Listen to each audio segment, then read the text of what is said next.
નમસ્કાર વિદ્યાર્થી મિત્રો, કેમ છો બધા? મજામાં? આજે આપણે સ્વાધ્યાય 15નો 5મો દાખલો શરૂ કરીશું. 1 થી 4 દાખલા છે આપણે ગયા લેક્ચરની અંદર ભણી ગયા હતા. 5મો પ્રશ્ન છે, બરાબર. એની અંદર આવું આપેલું છે આપણે રકમમાં કે 20 અવલોકન છે, બરાબર. અવલોકન કેટલા છે? અહીંયા 20 છે.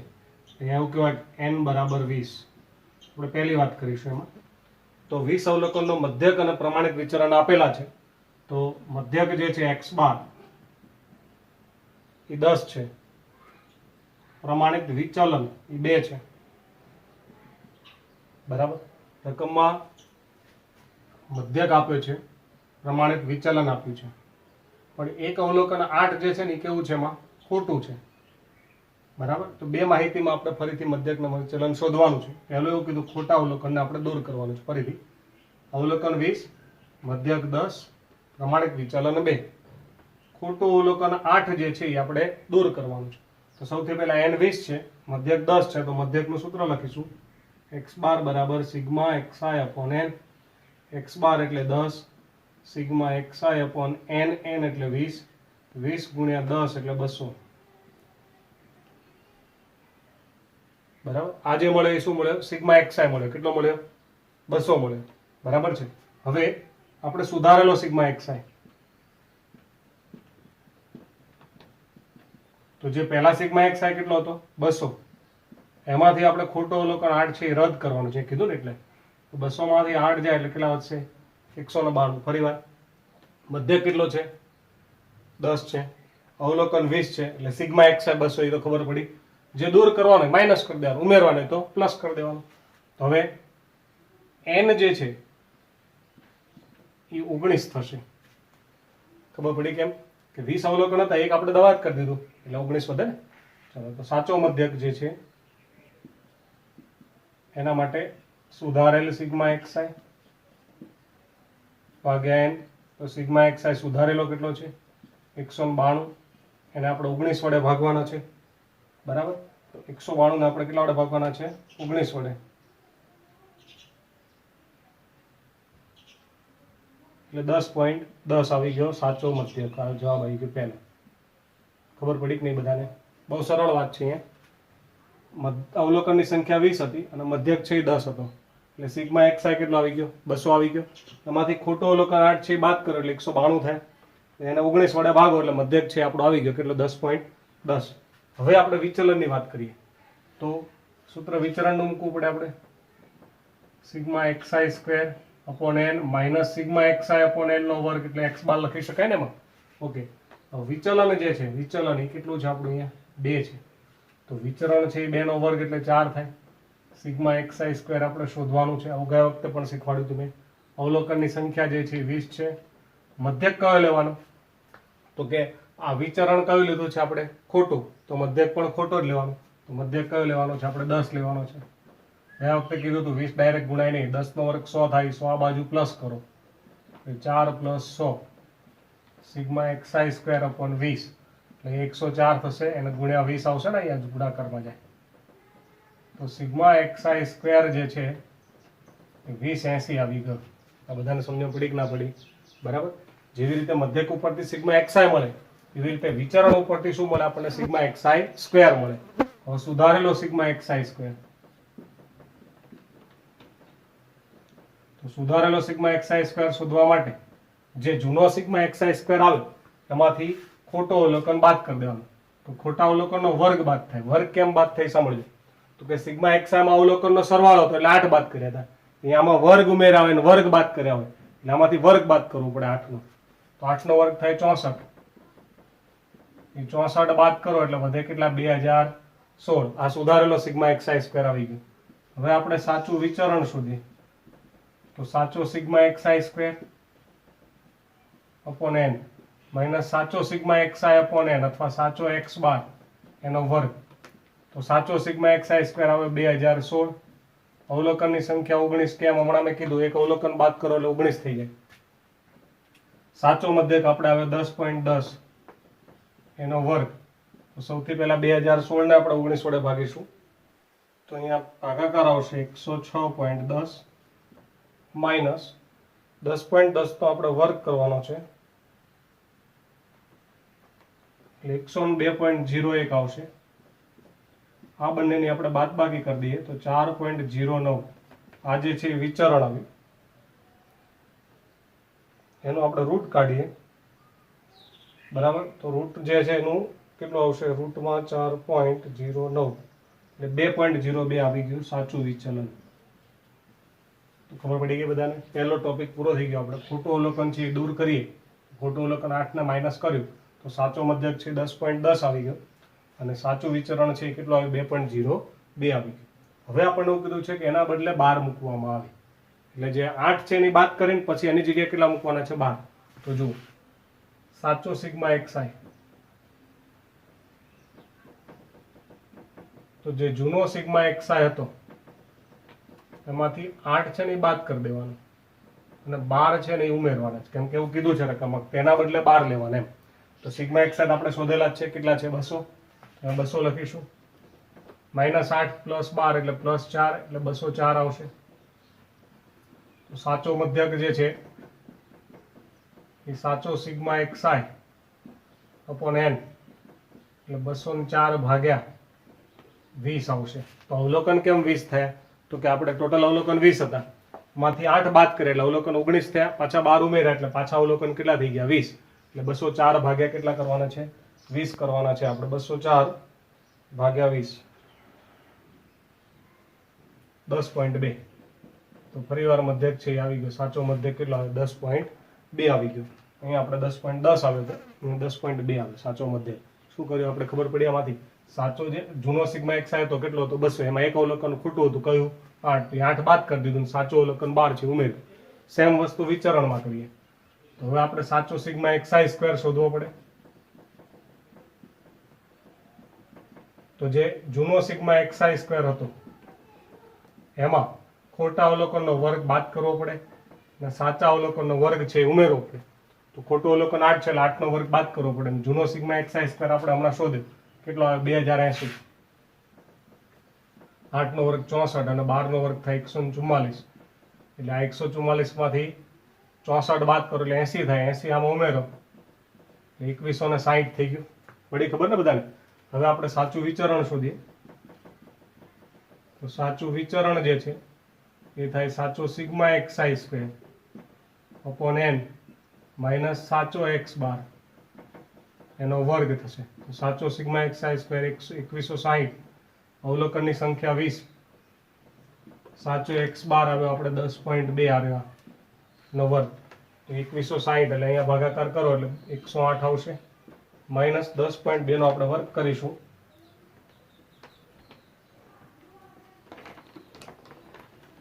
-104.04 એટલે 108 માંથી આપણે એને બાદ કરી દઈએ એટલે 3.96 આવી ગયું. બરાબર, કેટલા આવે? 3.96. હવે એનો હું વર્ગમૂળ શોધીશ એટલે 1.98 આવી ગયું સાચું વિચલન. દાખલો ફરીવાર સમજી લઈએ એકવાર ધ્યાનથી. બરાબર, 20 અવલોકન હતા, એનો મધ્યક છે 10 હતો એટલે સિગ્મા xi સૂત્ર ઉપરથી 200 મળી ગયું. ત્યારબાદ એનું વિચલન 2 આપ્યું. બરાબર, આ સાચું આ જે છે એ આપણને કયો મળ્યો? ખોટો સિગ્મા xi 200 મળ્યો. પછી વિચલન 2 આપ્યું હતું તો વિચરણ 4 થઈ જાય. બરાબર, તો એના ઉપરથી મને સિગ્મા xi² મળ્યો. કેટલો મળ્યો? 2080. હવે મારે 8 છે ને બાદ કરવાના છે. તો 200 માંથી 8 બાદ કરે એટલે 192 થઈ જાય. અવલોકન 19 થઈ જાય, એક અવલોકન ઓછું કર્યું એટલે. તો 192 નું 19 વડે ભાગો એટલે 10.10 મળે. સાચો મધ્યક મળે. સાચો સિગ્મા xi² શોધવો હોય તો 8 નો વર્ગ બાદ કરવો પડે, કેમ કે એમાં વર્ગોનો સરવાળો હોય એટલે 2016 થાય. અવલોકન તો 19 જ થાય. એ મધ્યક સાચો લેવાનો એટલે સાચું વિચલન 2.02 મળી ગયું. ત્યારબાદ આપણને એવું કીધું હતું એના બદલે 12 મૂકવાના એટલે 8 બાદ કરે અને 12 પ્લસ કરે. એવી રીતે આમાં 8 નો વર્ગ બાદ કરે અને 12 નો વર્ગ પ્લસ કરે, પછી સાચું વિચરણ અને સાચો મધ્યક આપણે શોધ્યો. ખ્યાલ આવી ગયો બધાને? છઠ્ઠો દાખલો જે છે આના પછીનો, એમાં ચલનાંક શોધવાનો છે. એ તમારે જાતે ગણવાનો છે, કારણ કે એ આગળ આપણે શીખવાડી દીધું છે. છેલ્લો દાખલો છે 7મા નંબરનો છે. 100 અવલોકન આપેલા છે એટલે કે n બરાબર કેટલા છે એના? 100. મધ્યક જે છે એ 20 છે, x12 છે ને 20 છે. તો આપણે એવું શીખવાડ્યું છે કે n અને x12 આપ્યા હોય તો પહેલા સિગ્મા xi શોધવો પડે. તો x12 બરાબર sigma xi upon n. x12 ની જગ્યાએ 20 આવશે સિગ્મા એક્સઆઈ આપણે શોધવાનો છે. એન જે છે એ કેટલા છે 100. 100 કોના જોડે ગુણાશે 20 જોડે. તો સિગ્મા એક્સઆઈ બરાબર 20 ગુણ્યા 100 એટલે 2000 આપણે સિગ્મા એક્સઆઈ આવી ગયું. આ આવડવું જોઈએ હવે આપણને બધાને કે કુલ અવલોકન 100 આપ્યા હતા અને મધ્યક 20 આપ્યો હતો એટલે સિગ્મા એક્સઆઈ 2000 આવી ગયો. હવે આપણે ત્રણ અવલોકન જે છે 21, 21 અને 18 એના રદ કરવાના છે એટલે કે બાદ કરવાના છે. તો અહીંયા હું લખીશ કે 21, 21 અને 18 રદ કરતા એટલે દૂર કરવાના છે આપણે. તો જે નવો સિગ્મા એક્સઆઈ જે છે તો જૂનો સિગ્મા એક્સઆઈ જે હતો આપણે એમાંથી આ 21, 21 અને 18 બાદ કરવાનો એટલે કે ત્રણેયનો સરવાળો કરીને બાદ કરી દેવાનો અથવા તો અલગ અલગ લખો તો એ ચાલે. -21, -21, -18 બરાબર બધું એક જ થાય. તો અહીંયા 2000 આવશે માઇનસ આનો સરવાળો જે છે 21 × 42, 42 ને 18 60 બાદ કરી દો એટલે 1940 જે છે ને નવો સિગ્મા એક્સઆઈ આવી ગયો. બોલો ખબર પડી ગઈ બધાને? ફરીથી અવલોકન કેટલા હતા 100, મધ્યક કેટલો હતો 20 એટલે સિગ્મા એક્સઆઈ 2000 આવ્યો સૂત્રથી. હવે એમાંથી 21, 21 અને 18 છે એ બાદ કર્યા એટલે હવે સિગ્મા એક્સઆઈ કેટલો આવી ગયો 1940. હવે મધ્યક આપણે શોધીએ તો કે નવો મધ્યક બરાબર નવો સિગ્મા એક્સઆઈ ભાગ્યા નવો એન. તો એન જે છે એ આપણે હતા કેટલા 100, એમાંથી 3 અવલોકન બાદ કરીએ 1, 2, 3 એટલે હવે કેટલા થઈ જાય એન 97 થઈ જાય. 97 થઈ જશે ને. તો અહીંયા નવો સિગ્મા એક્સ આવ્યો 1940. હવે એને આપણે 97 વડે ભાગીએ 97 ગુણ્યા 2 94 થાય એટલે જવાબ આવી ગયો. નવો મધ્યક છે ને 20 છે બરાબર. પહેલા મધ્યક છે એ કેટલો હતો 20 જ હતો. અવલોકન કેટલા હતા 100 હતા ત્યારે સિગ્મા એક્સઆઈ 2000 આવે એમાંથી આપણે 60 બાદ કર્યા કેટલા 60 એટલે હવે 1940 થયા. એને કેટલા વડે ભાગે 97 તો મધ્યક 20. ઘણા વિચાર કે આનું પહેલા મધ્યક 20 હતો ને હવે મધ્યક 20 આવ્યું કેમ? તો થોડું મગજ વાપરતા આવડે તો વિચારો કે આપણે 3 અવલોકન બાદ કર્યા એ ત્રણેયનો સરવાળો કેટલો થાય છે 60. તો એ 60 જે સરવાળો થાય એને 3 અવલોકન વડે ભાગો કેટલા બાદ થાય 20 એટલે એવરેજ 20 જ બાદ થાય છે એટલા માટે મધ્યક છે 20 જ રહે. જો અહીંયા સરવાળો 60 થી વધારે હોત ને 60 થી વધારે તો મધ્યક ઘટી જાય બરાબર. એટલે સરવાળો 60 થી ઓછો હોત તો મધ્યક શું થાત ઓછો હોત બરાબર. પણ 60 જ છે એક્ઝેક્ટ સરવાળો એટલે મધ્યક 20 નો 20 જ રહે. હવે વાત કરીએ આપણે વિચલનની. તો રકમની અંદર વિચલન જે છે એ આપણે 3 આપ્યું છે. તો આપણે સૂત્ર વિચલનનું લખીશું sigma x i square upon n minus x bar નો હોલ સ્ક્વેર. આપણે સિગ્મા એક્સઆઈ શોધવું હોય તો એક્સ બાર નું સૂત્ર આવે અને સિગ્મા એક્સઆઈ સ્ક્વેર શોધવું હોય તો વિચલનનું સૂત્ર આવે. એક્સ બાર ની જગ્યાએ તમે સિગ્મા એક્સઆઈ અપોન એન ઉપર લખી શકો. તો વિચલન છે કેટલું થશે અહીંયા 9 થશે. સિગ્મા એક્સઆઈ સ્ક્વેર આપણે શોધવાનો છે. એન આપણે અવલોકનો 100 છે 100 છે ને અવલોકનો. એક્સ બાર છે 20 છે. હવે આવડું જે 100 અહીંયા ના ગુણ્યા પહેલા 20 નો વર્ગ આ બાજુ આવે એટલે 20 નો વર્ગ થાય 400 આ બાજુ આવે એટલે પ્લસ થાય. સિગ્મા એક્સઆઈ સ્ક્વેર ભાગ્યા 100 આ થાય 409 એના ગુણ્યા 100 એટલે સિગ્મા એક્સઆઈ સ્ક્વેર જે છે આપણો બરાબર એ આવી ગયો 40900. સમજવા પડી બધાને બરાબર. વિચલન કેટલું આપ્યું હતું 3 તો વિચલન 9 થયું. એના ઉપરથી આપણને સિગ્મા એક્સઆઈ સ્ક્વેર મળી ગયો. આપણને કેટલો મળ્યો 40900 મળ્યો. હવે આપણે એમાંથી 3 અવલોકન છે એ બાદ કરવાના છે. સુધારેલો જે સિગ્મા એક્સઆઈ સ્ક્વેર છે અથવા નવો સિગ્મા એક્સઆઈ સ્ક્વેર તો જે જૂનો સિગ્મા એક્સઆઈ સ્ક્વેર છે એમાંથી બધાના વર્ગ બાદ કરવાના. 21 નો વર્ગ માઇનસ 21 નો વર્ગ માઇનસ 18 નો વર્ગ. અહીંયા એક વસ્તુ ધ્યાન રાખજો ખાસ. મેં જેમ આમાં કર્યું હતું કે ત્રણે અલગ અલગ બાદ નથી કરવા. મેં શું કર્યું ત્રણેયનો સરવાળો કરીને બાદ કર્યા. આમાં એવું ના કરતા પછી ત્રણેયનો સરવાળો કરો તો કેટલો થાય 60. 60 નો વર્ગ 3600 એમ બાદ ના થાય. વર્ગ અલગ અલગ હોય. સરવાળો ધ્યાન આપવાનું ખાસ. એટલે વર્ગ અલગ અલગ બાદ કરવા પડે. તો જૂનો સિગ્મા એક્સઆઈ સ્ક્વેર આવે 40900. આનો વર્ગ થાય 441. આનો વર્ગ થાય 441. આનો વર્ગ થાય 324. તો 40900 ની અંદરથી આપણે આ બધાને શું કરીશું બાદ કરીશું અહીંયા બરાબર. 40900 એમાંથી આપણે કેટલા બાદ કરવાના છે 441 પાછા 441 અને 324 39,694. આ જે છે ને સુધારેલો સિગ્મા એક્સઆઈ સ્ક્વેર આવી ગયો. હવે આપણે સાચું વિચલન શોધવાનું છે. સાચું પહેલા વિચલન લખીએ તો કે સાચો સિગ્મા એક્સઆઈ સ્ક્વેર છેદમાં એન માઇનસ સાચો એક્સ બાર એનો સ્ક્વેર. તો સાચો સિગ્મા એક્સઆઈ સ્ક્વેર આ 39 694. અવલોકન કેટલા આવશે? 100 આવશે કે 97? 97. કેમ? તો હમણાં જ આપણે કીધું 3 અવલોકન બાદ કરો એટલે n 97 આવે. મધ્યક સાચો જે છે એ 20 આવે એટલે 20 નો વર્ગ. તો આજે 39,694 છે એને આપણે 97 વડે ભાગીશું.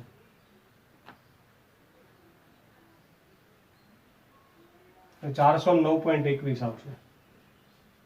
20 નો વર્ગ 400 એટલે 9.21 જે છે એ વિચરણ આવ્યું. તો એનું આપણે વર્ગમૂળ શોધી નાખીએ.